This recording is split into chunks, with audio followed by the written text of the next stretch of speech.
நெல்லையில் இளம்பெண்ணை கொலை செய்த நபரை கைது செய்ய கோரி உறவினர்கள் சாலை மறியலில் ஈடுபட்டு வருகின்றனர். கூடுதல் தகவல்களை தருகிறார் எமது செய்தியாளர் முத்துக்குமாரசாமி. முத்துக்குமாரசாமி, வணக்கம். விவரங்கள் என்ன, சொல்லுங்க. வணக்கம். நெல்லை டவுன் கீழரத வீதியில் உள்ள ஒரு ஃபேன்சி ஸ்டோரில் பணிபுரிந்து வருபவர் சந்தியா. 18 வயதான இந்த இளம் பெண்ணுக்கு அதே கடையில் வேலை பார்க்கும் காதலித்து வந்ததாக கூறப்படுகிறது. இந்த ஒருதலை காதலை சந்தியா ஏற்க மறுத்ததாகவும் தெரிகிறது. இந்நிலையில் இது தெரிந்த கடை உரிமையாளர் கடந்த ஒரு வாரத்திற்கு முன்பாக கடை பணியிலிருந்து நீக்கம் செய்துவிட்டார். இதனால் ஆத்திரமடைந்த குடோனில் இருந்த சந்தியாவை பின்தொடர்ந்து சென்று அவரது கழுத்தில் கத்தியால் குத்தி அவரை கொலை செய்துவிட்டு அங்கிருந்து தப்பி சென்றார்.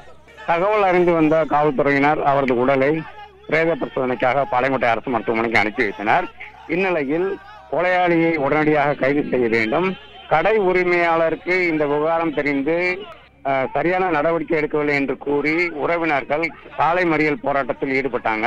காவல்துறை துணை ஆணையாளர் சரவணகுமார் அவரது உறவினர்களின் பேச்சுவார்த்தை நடத்தி உறுதியான நடவடிக்கை எடுப்பதாக உறுதியளித்ததன் பேரில் அந்த பொதுமக்கள் கலைந்து சென்றனர்.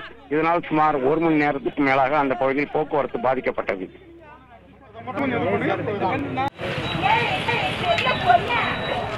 தகவல்களுக்கு நன்றி முத்துக்குமாரசாமி.